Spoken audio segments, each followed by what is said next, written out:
behind the mic at KXEX. This is the Alan Autry Show. No retreat.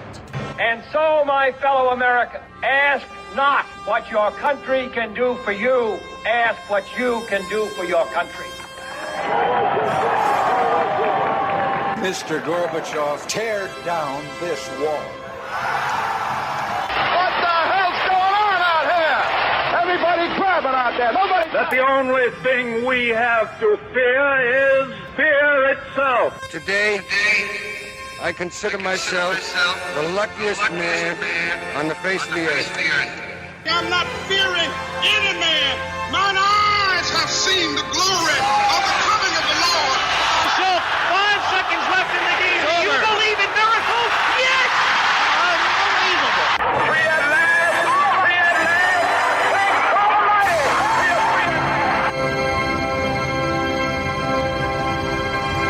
You're listening to the Alan Autry Show on the best talk in town. Talk Radio 1550 KXEX. And welcome to Alan Autry No Retreat, Big Monday. The mamas and the papas say you can't trust that day, but you can trust that day if you tune in to KXEX via old school radio or online or the myriad of ways. There's no excuse for missing the old Alan Autry Show with Guillermo Marino. When Guillermo's show comes on, then it's Guillermo Marino with Alan Autry. Amen. But Guillermo, welcome, man. He's that disembodied voice you'll hear throughout the show. Not on camera. I can't even see me. You don't even monitor up there. But what are you on? The brilliance of this opening got you all choked up? Man, I don't know if I'll be able to. I'm all right. Give me a mask. Give me a mask. Call a Surgeon General. Oh, gosh, that COVID stuff's just flying over here. Oh, my God. You know what that is? I thought I was good. You know, it's me. It's me fighting the COVID virus. There you go. You look like Brock Purdy this morning. Oh, that's horrible. You're in Niner country here. Well, we just had one song. Theme song for the 49ers today. Turn out the lights. The party's over. All good things must end. Turn out. Now, you Niner fans, especially my buddies in the gym that are listening right now, take it like a man, because who was singing that very song to me, and all you guys laughing when the Pack got beat. My Packers got beat. You showed zero sympathy, and I'm going Old Testament on you. Eye for an eye, tooth for a tooth, song for a song. And the 49ers, do you believe in miracles? No. Yeah. Not when you got Patrick Mahomes on the other side. Congratulations to the Kansas City Chiefs. That whole, it was a great Super Bowl overtime, only the second, Guillermo, in Super Bowl history that went to an overtime. I didn't really have a dog in this hunt. Since my Packers got knocked out, I'm still licking my wounds because they should have won that game. Did they even make it far? Oh, gosh, they got in the playoffs. They were just, the quarterback was just too young. He was Jordan Love. He's going to be a great one. So was Purdy. He was He made it to the Super Purdy Bowl. played well. Purdy played well. Not just Purdy well, as they say in the South. He really played well. And listen, I'm taking nothing. I want to get your take on this, Guillermo. But you break this down, the Kansas City Chiefs. Yes, they earned it because they worked hard. They all worked hard, played their butts off. Mahomes, great quarterback, no doubt about it. That they had that 13th person called Taylor Swift was on the field with him all the time. The Taylor factor. But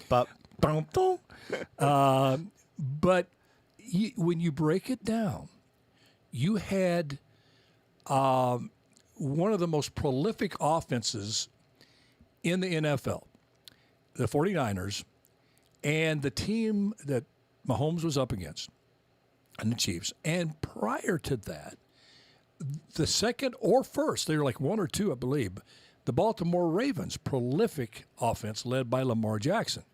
Okay? If you follow the Kansas City Chiefs season, I mean, the ball just bounced their way.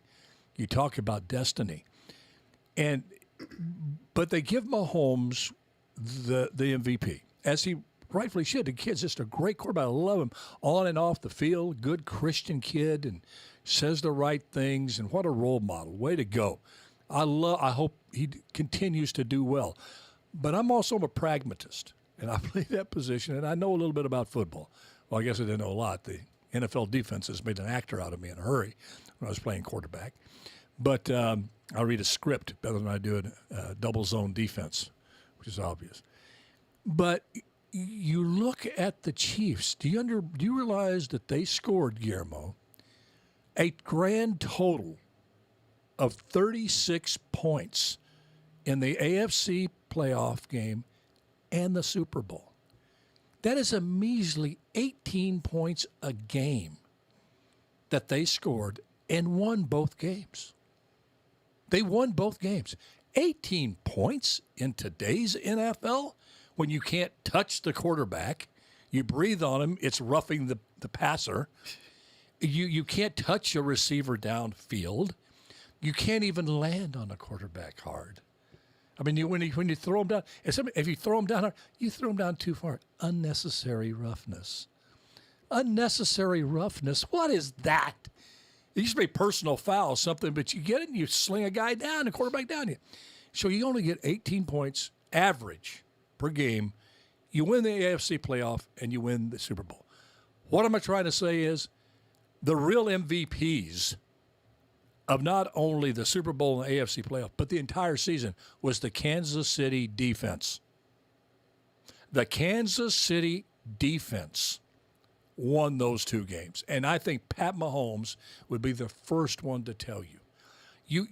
You score 17 points and you beat the best offense in pro football, Lamar Jackson and the Ravens. Now, they won it. They won their second. The dynasty's there. But you're looking at me like I have just blasphemed the New Testament or something over there. Tell me your thoughts, Guillermo. I just think it was a great defensive effort by Kansas City all the way through the playoffs. Yeah, well, listen, I'm not noted for my sports acumen, being that I never played football. But you know football. I know football, but it seemed from an outsider's perspective who only watches pretty much the big games, you talked about destiny, and destiny seems to be on the side of Kansas City. And watching that whole game, I felt like Kyle Shanahan outsmarted himself. I felt that Purdy was a little wrapped up, and they were controlling him the entire time, not really giving him any type of leeway, where you saw Coach Andy Reid really allow his players to essentially, knock him down like Travis Kelce did? Yeah.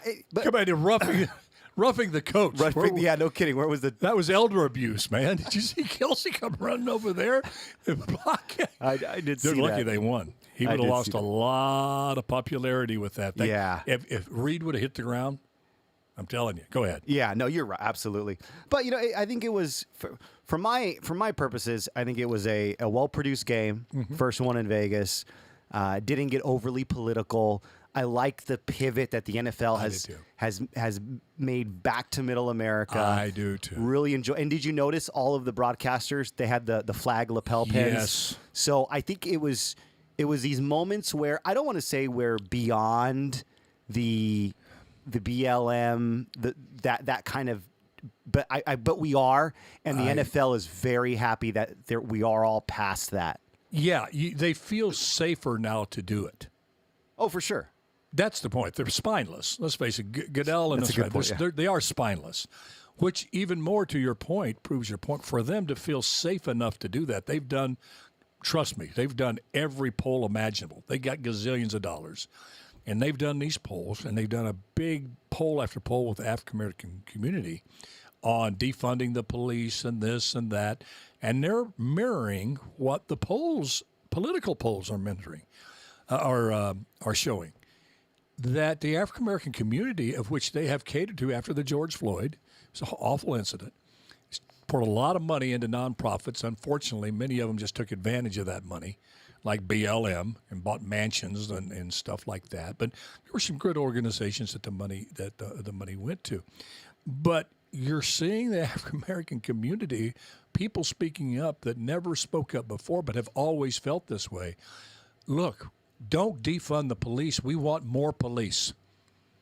And I think one of the turning points, as tragic as it was the 5 or 6 African-American cops that beat up the African-American suspect. I forget what city it is. I'm ashamed. But you saw that bad policing doesn't have a color. Bad behavior is not resigned to one particular ethnic group. Bad policing or bad behavior is in every race, every ethnicity, and I'm going to say every religion. You're going to find the bad apples. And they've done this research, and they said, okay, we feel safe now having Reba McEntire do the national anthem and not be called racist. What, you got a white country, red-headed star singing the national anthem? And you go over there, and here's a neat shot. There would be people telling me, oh, this is just racism, this and that. And they had the shot of, I believe it was the Kansas City player, during the national anthem, a real close shot of him, and you couldn't have timed it better. Tear rolled down his face listening to that national anthem, at attention, not his head down, not moving around. My goodness, some of these guys are moving. Can you stand still for just a minute and a half for the national anthem? I know you're hyped for the game, but you can force yourself. Be still, stay at attention, respect the flag, and most of them did that. And I think that's I believe we're starting to turn the corner because there's only so much, Guillermo, foolishness and silliness that a collective country can put up with when you have as many problems as we have, real problems. We don't have systemic racism anymore. There's pockets of racism, but it's not systemic, and we could spend a couple of shows on that, and we should. It's just not there anymore, and more African Americans and Hispanics and Asians are coming forth and saying, hey, I've got opportunity. Corporations are bending over backwards to try to hire minorities on their boards and women. So to see that reflected, I think, and hey, well, and I want you to Usher. I mean, you're used to seeing, planned wardrobe malfunctions where a breast comes flopping out there, and you see these scantily clad. It wasn't her fault. Well, you didn't. And then prior to that, you just might as well go out there wearing nothing. And then the rappers they had, you had to bleep out every other word. It seemed in the rap songs, you didn't have to bleep Usher at all. And the other rappers that came out, Ludacris, are you kind of impressed that I know? Very impressed. I was there taking notes.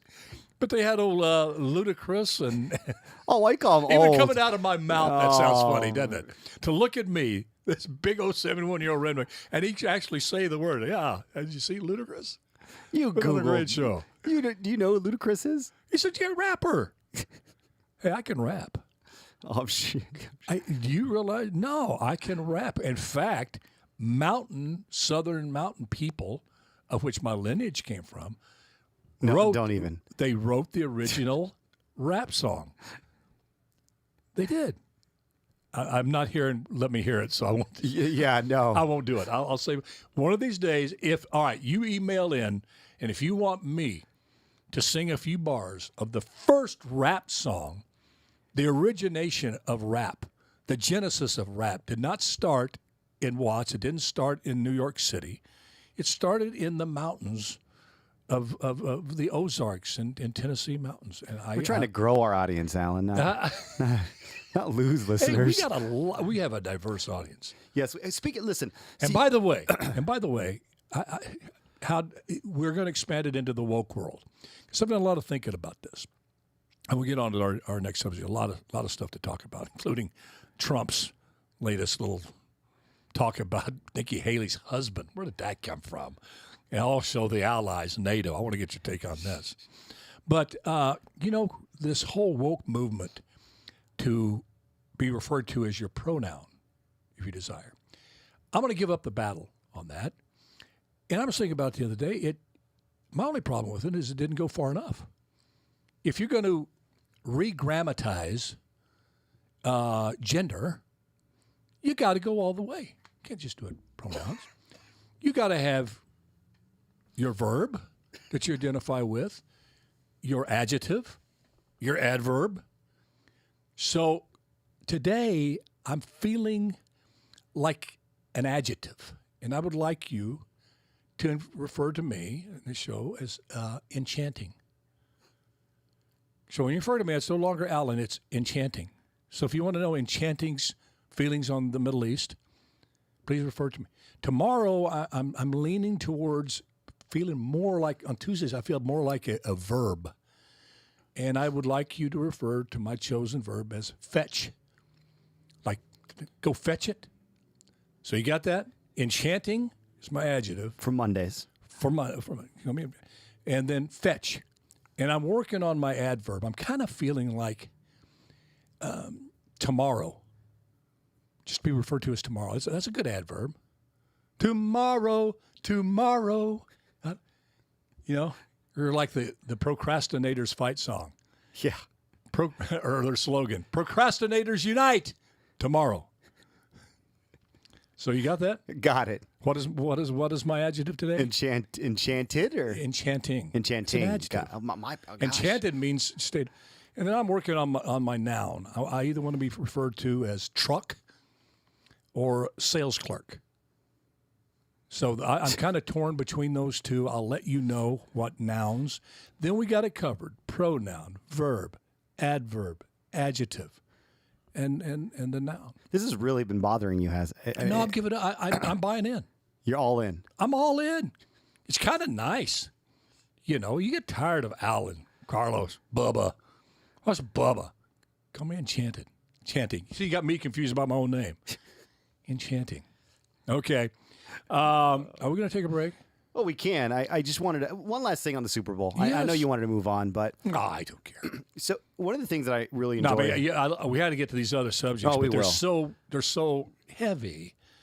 Hey, they ain't heavy. They're my brother, but we still got to talk about them. But Dad, go ahead. Super Bowl me. One thing that I really enjoy about the Super Bowl is you're literally watching these young men of every shape, of every color, of every background work hard all their life and reach the pinnacle of the sport. This is a message that, should be resonating to everybody. Hey, listen, you work hard in this country. It doesn't matter if you got one mom. It doesn't matter if you have 0 parents and you have a guardian. It doesn't matter if you're a foster child. If you hold your head up high, you work hard, as you say, preach it. Can achieve the greatest things on the greatest stages of this world. And that is uniquely American. Uniquely American. So it's one of those, I enjoy watching the Super Bowl because, people talk about systemic racism. On that field last night, I saw black, I saw white, I saw I don't think I saw Asian, but anyhow, you know what I mean. You see virtually. We will. Yeah, eventually. for sure, yeah. You see everything, and it's just so, that really is. That really is America. So I'm really proud of that, and I just enjoy watching every minute of it. Bring it, man! Like only you can bring it, brother. Very well said. And you saw the interracial marriages. Oh, let's just call it what it is, and appreciate that, because for the longest time we've called out racism. Now can we call out the strides that we've made and on the biggest stage? Yes. Anyhow, that's my 2 It's cents. all right. No, very well said. And to say that we're not satisfied as a country, that we have a long ways to go in several areas to live up to us, one nation under God, indivisible, with liberty and justice for all. To free equal rights for everyone. We've got a ways to go for that, so we can't be satisfied. But we can take some satisfaction in how far we've come. What you just said, Guillermo. They're not two opposing positions. To say we're not there yet, but you know what? We're doing a pretty dang good job. And you know how we know that? Take a look around the world. Take a look around the world about racism. One glaring example, Israel. Boy, how are they doing it over there with Hamas versus Israel, the Palestinians. But you don't have to go that far. You can go in where soccer stadiums, where they're chanting racial slurs by the thousands in the stadium, to the point where an African-American goalie had to walk off the field, and his white teammates followed him. When have you seen that happen at an American stadium in any sport? When? Tell me, you folks. Al Sharpton, Kendi, ex-Kendi, whatever. Robin DiAngelo. Van Jones. Although Van's starting to come around and see it a little bit. It's all right. It's not, we're with you. We got a ways to go as a country. But you don't consistently beat this country down and try to somehow say that in 2024, it's the same country that it was in 1824. It's not even the same country as 1924. It's not the same country as 1960. You know, which, by the way, is getting almost 100 years ago. I mean, it's getting closer and closer. And if still to this day, and this is, you know, there's 16, I believe, black billionaires in the world. And I think 13 or 14 are from the United States. Now, you would think with all the diamonds, all the resources over in Africa and some other places that have a lot of black folk, a lot of black brothers and sisters over there. But that's, you and not to count millionaires. I'm just talking about billionaires, multi-millionaires. And yet you get this woke left, and we all need role models that do different things. Okay, I love athletics. Mickey Mantle was my role model, played baseball. But my goodness, if you're really behind the African American community as an African American, or as a white, or as Hispanic, or Asian who supports the plight of the African American people and the African American experience in this country, and somebody like Ben Carson emerges, the most renowned brain surgeon, not only in the United States, but the world. The world. This black man brings himself up in this country, this systemically racist country, in the world of medicine and brain surgery, becomes the foremost preeminent brain surgeon in the world. Yet you hear none of the voices on the left praise him simply because they don't agree with his politics on how much government should be in your life. Can't you say, I disagree over here, but hold Ben Carson with one hand and one hand, the other hand, hold Ben Carson up to your constituencies in the poor parts of, like Guillermo said, of Philadelphia, New York, Washington, D.C., L.A., every small town and county in this country, and really hold up what he's accomplished in his field of medicine? So it's not you just hold up. It's all right to hold up LeBron James, hold up Pat Mahomes, hold up the African American athletes. That's all right. But there's these others that are in other fields that are so important. Why do you want to demonize Ben Carson because you disagree with him politically and call him an Uncle Tom? How about this kid looking up Ben Carson wants to get into medicine? He said, man, I'd like to see that Ben Carson, what he's done to save lives with that brain surgery, and take that message into the African-American community with young kids. So they want to save a life as much as they want to score 50 points like LeBron. When you get a world-renowned economist that's respected all over the country and all over the world, named Thomas Sowell, that everybody looks up to because of where he came from, what he was able to accomplish, yet you demonize him because he won't buy into your systemic racism narrative. And you demonize him. And your politicians, Tim Scott, Byron Donalds. I mean, come on. To quote old Joe Biden, bless his heart, come on, man. And you know what? I'm going to make it, come on, woman. A lot of you liberal women out there, I'm going to call you out. You're smarter than men. You liberal women, be smarter than your liberal husbands who can't see the forest for their tree. They can't get past their political poisoning in their body. You're smarter than them. Be able to say, honey, that's enough about running down. Don't call Thomas Sowell and Ben Carson Uncle Toms. I agree with you. I don't like their policies, but they've accomplished a lot. They're good role models. Where are you? Step up, liberal woman, liberal lady. Because I'm going to call you out. I'll be the first one to say, push come to shove. I've seen more instances of we females showing wisdom in tough situations. Did you say we females? Huh? Did you say, I thought you said we. Did I say we females? We females, yeah. Well, I'm saying collect. Did I say that? Did I? That was the quickest transition in history. Is that the first step? Is that how it happens? Is that how it happens? You kind of have a slip, and the next thing you know, you're wearing your wife's clothes. And then the next thing you know, is that gonna happened? Oh, my gosh. COPD is going to start acting up again. Just All right, let's take. So that's how it begins.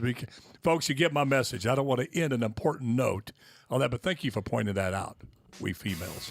Everybody can make a mistake. Ask Joe Biden. All right, we'll be right back. This is Alan Autry, Big Monday. all right, let's come back quick on this one. I'm ready. All right, we got less than a minute.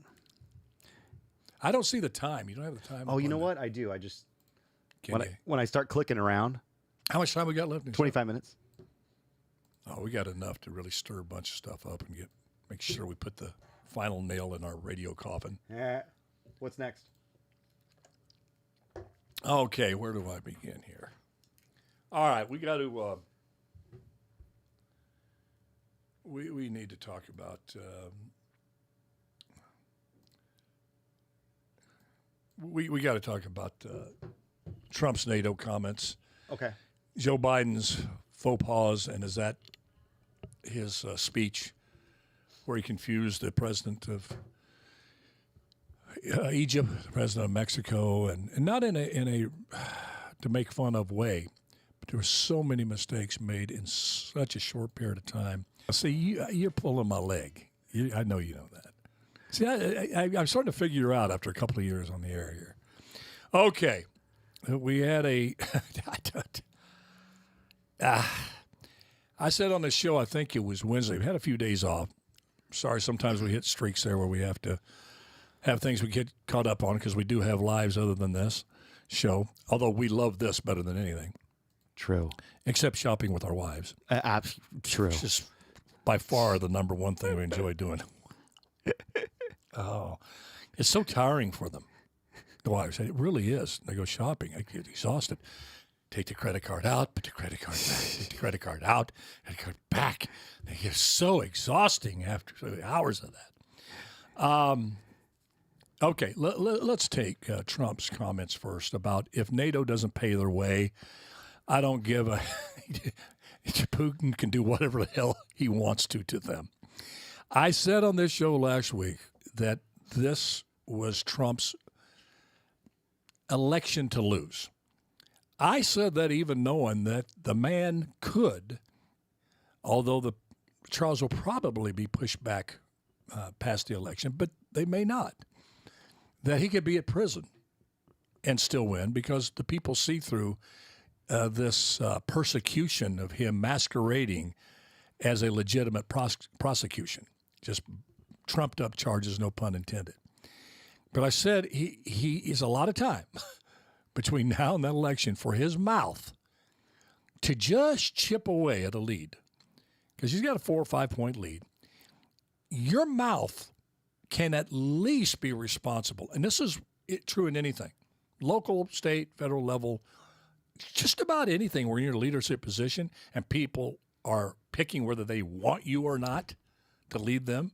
An election, a vote from a board, on a corporation, being hired at a school during the the interview process.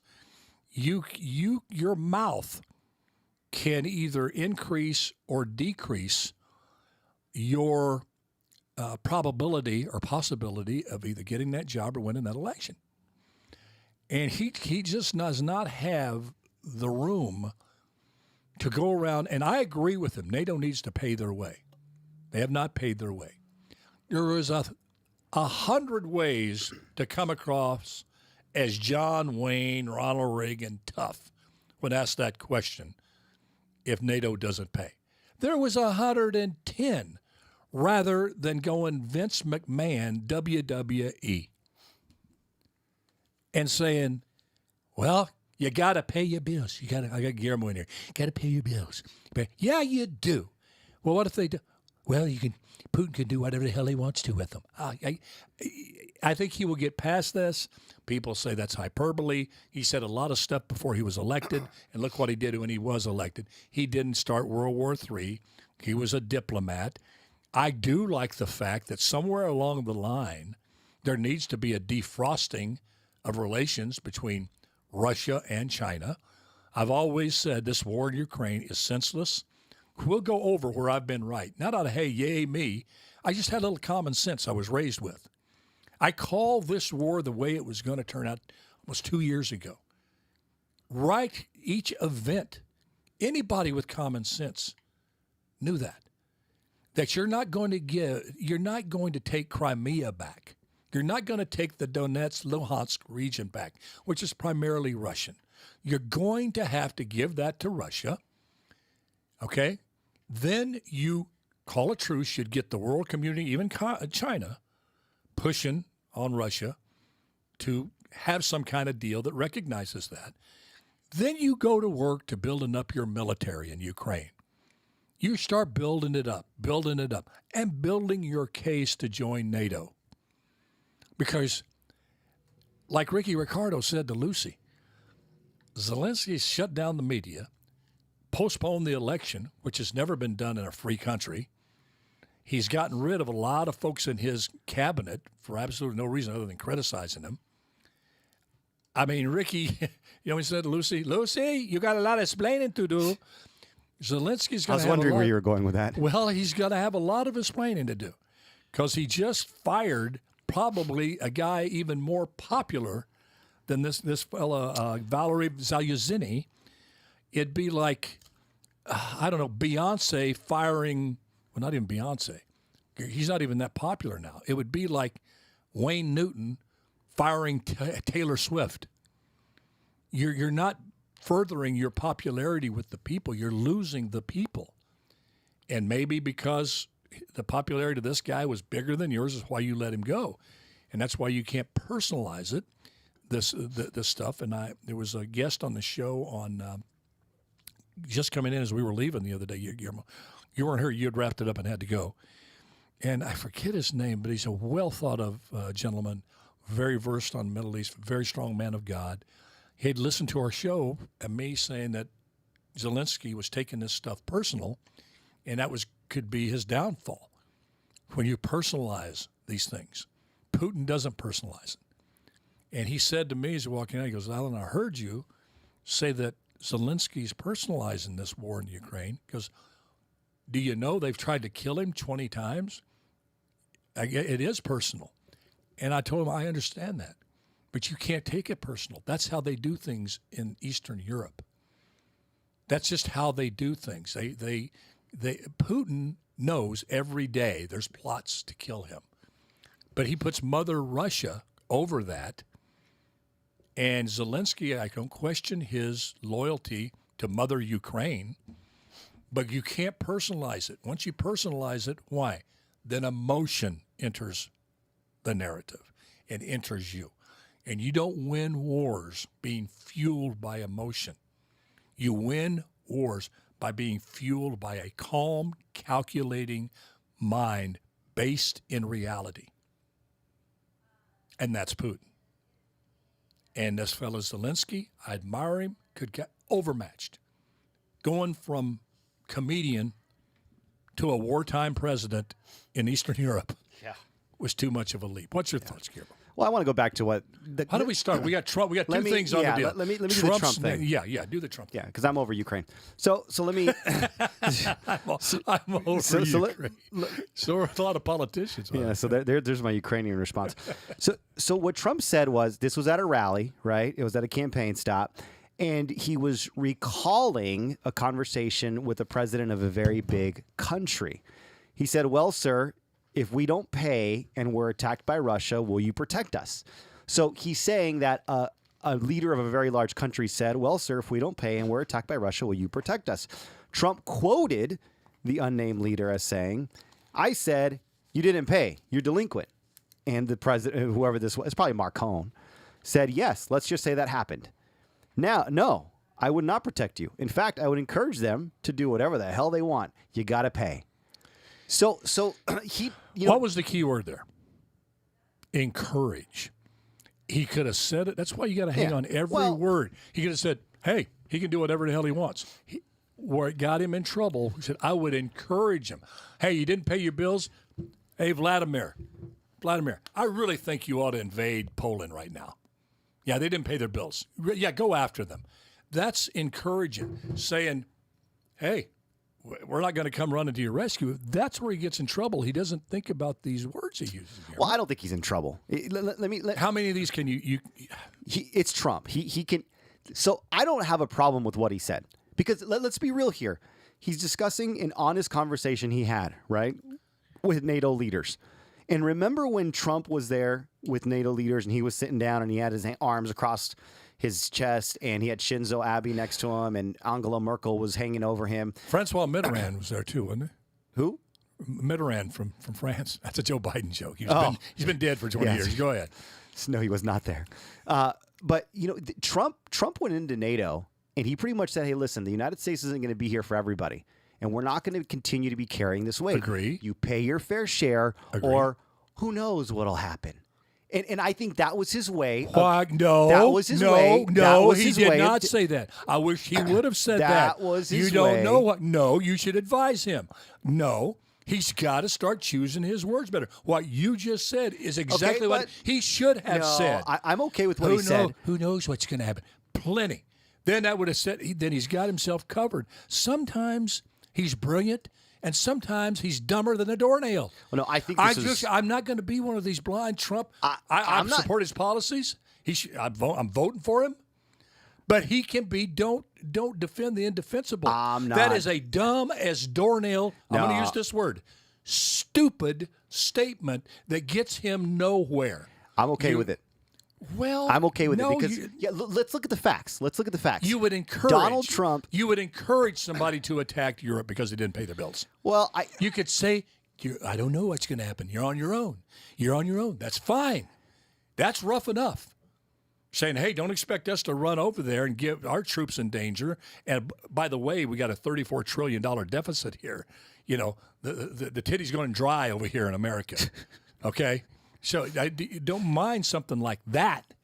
But that doesn't say encourage. But that doesn't, Alan, when you're talking to these world leaders, that doesn't move the needle. If you were to say, hey, guys, you guys should pay up or else. No, Donald Trump goes in there, hey, you either pay up or I'm going to tell the guy to go after you guys. Here's why it moves the needle. Here's why it moves the needle. Because it's a unique set of circumstances. He was president for 4 years, and he did make them pay up. They know that this dude is going to demand certain things like pay your own way, and there's going to be consequences when you don't. It was not like an empty threat. The guy's been president. I'm going to send back. I'm going to close the border, and they said, well, you didn't finish the wall. He tried, and Congress only approved so much, and he had the stuff there. He built a lot of wall. Didn't finish the wall, but guess who's finishing the wall now? Looking for a way to politically be able to do that, Joe Biden. That's all my thinking is. Well, no, I tell you, go ahead. The proof is in the pudding. Donald Trump's rough, aggressive talk prevented Russia from going after Ukraine, and thus we had, I don't want to say you had peace in the region, but it was a lot more peaceful than it is. And now you have Mr. Joe Biden and his stance of nothingness, and now we see what's going on. So I would rather take the rash, the bravado, the maybe politically stupidity. But stupidity kept Ukraine as Ukraine and Russia out of Ukraine. No. So I would rather have someone. I never heard him say anything like this as president or when he was running the first time, which is just playing into the narrative that he's 77 now. He's 78. I know I have to fight it at my age of 71 to not just say stuff. You get to a certain age and you just don't. Was not a mess up. You're not careful. It was not a mess up. Well, that's even more scary. The guy, I'm telling you, I'm supporting Trump's candidacy. I'm 100% on board for what they're doing to this guy. I have to support him because I think you let the media and the deep state get away with it. Yes, there is a deep state, by the way. Call it what you want to. But you have lifelong bureaucrats wielding way too much power and have for a long time, all the way back to J. Edgar Hoover and beyond when they just carried out their rogue vendettas against people. There's a difference between being strong and rough and to the point. I say what I mean and mean what I say, and being that tough individual like Ronald Reagan and Margaret Thatcher and making a stupid dumbbell remark And those, when you defend that, you're not helping him. You're letting him continue to live in that bubble. So Don Jr. and his family, and I think they have.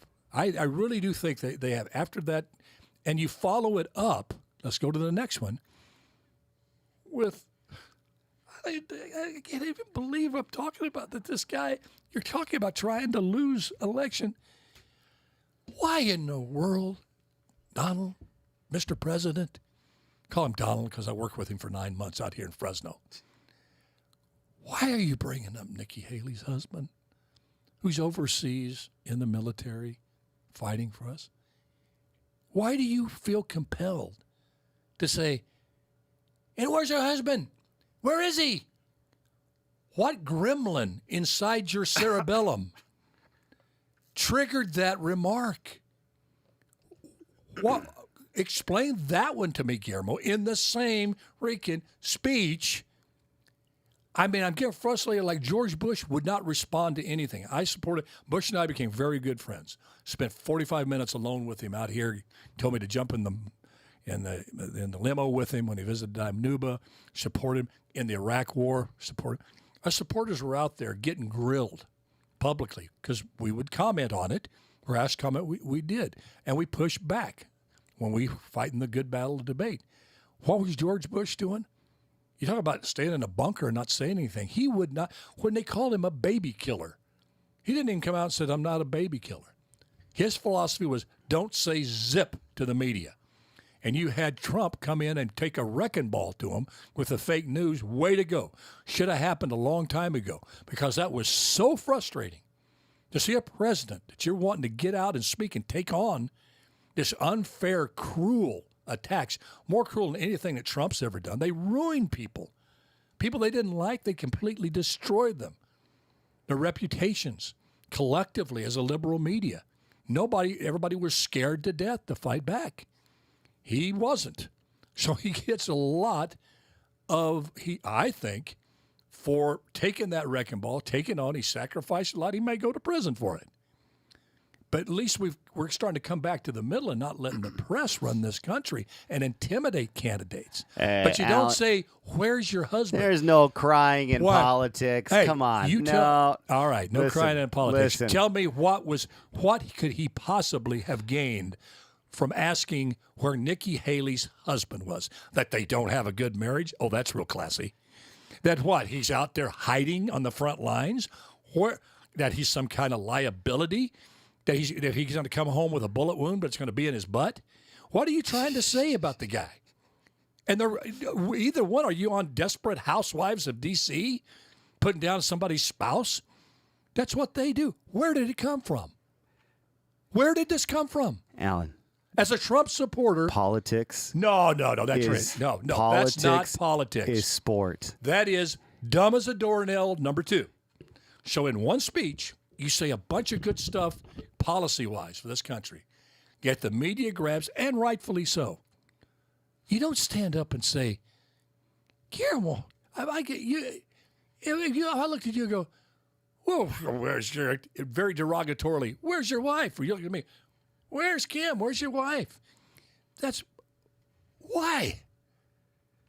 Yeah, I'm going to give you tell me why. You're defending this. You tell me what could be the purpose he got this. And you're having, I can tell, folks, you can't see it. You can't see the little smile. This smile he's got on his face. He knows he's got me going. And I don't know what direction he's going because he's so much smarter than me. And I don't mean that facetiously. The guy is. And that's not putting me down. I'm a borderline intelligent guy. I'm not some big whiz, or I'm not, hopefully, sometimes I'm a total dummy. But I'm an average intelligent guy. He's really, really smart. So when I see him going someplace in those little gleamy eyes and that smile, tell me. I'm looking off camera right now on social media because that's where he is right now. I'm looking at him right in the eyes. You ever hear the saying, bad ink is ink, good ink is better ink? So Donald Trump has the ability. Now think about it this way. Everyone thinks about these as slip-ups, right? There's something there. You know, the fact that this man has not been by her side is somewhat suspect, right?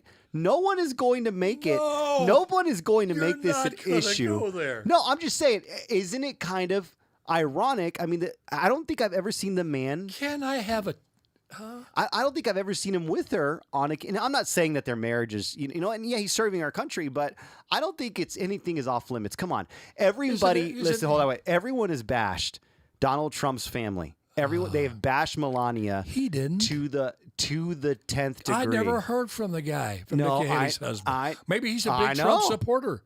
Maybe he. Well, he says now. Listen. We have to recount the story here in the same speech. He said that he was recounting a Mar-a-Lago speech. She went over and she said, "I will never run against you." She brought her husband. Where's your husband? Oh, he's away. He's away. What happened to her husband? What happened to her husband? Where is he? He's gone. He knew. I mean, which made it even worse. Is it too much to ask? I'm going to ask you. Of a president, he's unique. He's different. Like I said, I know the guy. I got to know him pretty darn well in 9 months, the good, the bad, and the ugly. There's kind of equal. No, there's more portions. He was a good guy. Behind closed doors, he's a very charming guy. But is it too much to ask that he reduce the tacky quotient just a little bit? Just be a little less tacky. New York people are tacky. No, a lot of New York people I know are really rough and tough in the true sense of the word. New York cops, we had them out here on the 9/11. They're rough. They're tough. They would never, ever lower themselves, demean themselves to talk about somebody else's spouse. This is a bar fight, Alan. Politics is, I mean, you're in an alleyway. This is not a. I started to say he's fighting a woman, but the Rosie O'Donnell thing proved he doesn't care. He doesn't care. Nor should he. Right, let me ask Everyone's you something. equal. If they fought, if you put them in a UFC, Nikki Haley and Donald Trump, were he really trying to win? Would he body slam her like he was fighting a guy? You think he would, wouldn't he? Oh, God. He would. He first of all, he would. Oh, gosh, he would. Come on. Well, Nikki might kick his butt, actually. I'm not a Nikki Haley. Listen, I'm not going to throw the baby with the bathwater to Nikki Haley. She did some good things, a great governor. Gone way too far, I think, staying in the race. What about you? I think she's just ruining her reputation. But I think I think she is as said, I'm not going to win it. But I can wound this guy probably as much as Jack Smith can right now. If I can get him wounded in public opinion, because that's what Trump's planning on. Jack Smith puts him behind bar. They have that jury.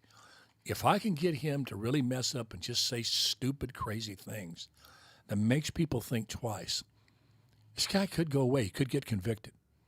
Because I think right now that the odds are in Trump's favor, even in Washington, D.C. I know, hold on to your hats. I think in Washington, D.C., with jury selection, that it's 12 out of 12, there's one I think could hold the line and not convict him. See, but Nikki Haley, I think, is part of that. She's got, for some reason, it turned with her. She named him back. Did he fire her from the ambassadorship? No, she resigned. Willfully? Or was she asked to? Who knows? Here's the Something thing, though. is in there, man, because she has just gone out. Nikki Haley has no pathway. Let's just say Donald Trump does get taken. He's unable to run. Who's going to vote for her? Oh, no. I mean, she would. Every Trump supporter would have to not vote and be taken in as well with Donald Trump in the same cell for her to actually become president of the United States. So I don't know what her play is. I think it's gotten so. Let me ask you this before you lose the thought, or I lose my thought too. I wanted that answer too. But do you think she is done in the political party, because the Republican Party, going forward on anything? Do you think her career ends with this? There's a lot of folks who think that it is. I'm kind of leaning that way. I wanted to hear what you think. Yeah, I think so. But in politics, I mean, I don't know how the saying goes, but Donald Trump could, like her one morning, as a nominee and appoint her to something, and all of a sudden she's back into stardom. But I think she's done. I don't think Donald Trump is going to tap her. I think if she would have gone away after Iowa, I think she could have been of vice presidential timber. But I think the only way is if Trump gets elected and is an absolute disaster. She gets, she somehow gets points for that. She gets redeemed if he's just a complete disaster and gets elected. So, yeah. Well, okay. Well, how much time we got left in the show? You got about less than a minute. Less than a minute? Yeah. Okay. You don't want me to sing the rap song, do you? Huh? You want to sing the rap song? Si se puede. Give me a little Howard Dean. Yeah. One more.